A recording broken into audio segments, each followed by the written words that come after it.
Hello বন্ধুরা, তো এই চারটে পায়রার সেল আছে। তো চারটে পায়রার দাম 4,000 টাকা, একটু কম সম হয়ে যাবে। চারটে নিলে কম সম হবে। তো চারটে পায়রা দেখতে পারেন, দুটো উড়ান পায়রা আছে আর দুটো চোখের পায়রা। এই পাশে যে দুটো আছে, এই যে দুটো, আর কালো দুটো উড়ান পায়রা, আর এই পাশে দুটো চোখের পায়রা, কালো দানা পায়রা। তো পায়রাগুলো আপনাদের দেখাবো। আর একটা দাদা কমেন্ট করেছিল যে পায়রা কৃমি কখন করাবেন।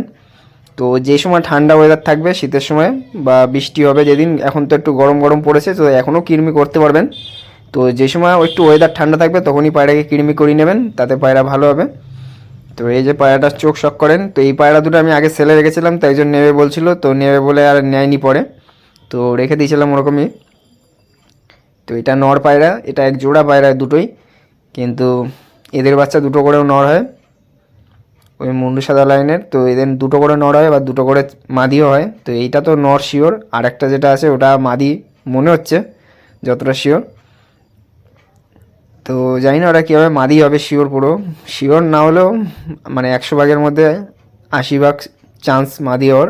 কিন্তু এটা শিওর নর পায়রা। এই যে পায়রা, 2-3 পরে পায়রা, আর এখন কুরুসে পড়ে গেছে পায়রাগুলো। আর এই যে এটা মুন্ডু সাদা হয়ে যাচ্ছে আস্তে আস্তে ছিটা হয়ে।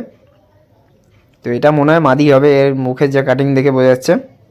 আর ওটা নর পায়রা ছিল। আর দুটো চোখের পায়রা আছে, দুটো 4,000 টাকা চারটে। যদি চারটে কেউ একসাথে নেয় তাহলে একটু কম সম হয়ে যাবে। তো এটা বন্ধ লেজের পায়রা, ওটা খোলা লেজের পায়রা ছিল। তো ওগুলো দেখিয়ে দিচ্ছি দেখেন। তো পায়রাকে কৃমি করাবেন যে সময় ঠান্ডা ওয়েদার থাকবে। আর যে পায়রা অসুস্থ আছে সে পায়রাকে কৃমি করাবেন না।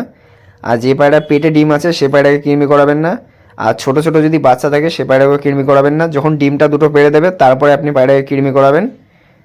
আর কৃমি ওষুধটা সবসময় ছায়া জায়গায় রাখবেন, নাহলে নষ্ট হয়ে যাবে। আর কৃমিটা সকালবেলা করাবেন। তো আমার কৃমি ভিডিও দেওয়া আছে, তাও আমি বলে দিলাম। এই কৃমি করার সময় এই ভুলগুলো করবেন না। আর অসুস্থ পায়রাকে কৃমি করাবেন না। তো এই দেখেন, এইটা হলো চোখের পায়রা। এটা আমার মাথা খারাপ জেনারেশনের যে সাদা মাদিটা আছে, সেই মাদির বাচ্চা। এর বাচ্চা এখন একবারও উড়ায়নি, মানে এর বাচ্চা যা হয় বিক্রি করে দিই ওই 1,000-1,500। মানে বড় হয়ে গেলে একটু চোখ আসে, তখন একটু বেশি দাম পাই, তো ছোটোবেলায় বিক্রি করে দিই। তো আরোগুলো দেখাচ্ছি, আর একটা যেটা আছে। তো এই পায়রা আপনি নিতে পারেন। এই দুটোই মনে হয় মাদি হবে, নয় দুটোই নর হবে। তো দেখে তো মনে হচ্ছে দুটোই মাদি হবে। এই পায়রার নজর খুব ভালো আছে, আর এই মার উড়ান খুব ভালো আছে, 7 ঘন্টা এরকম উড়ে যাবে।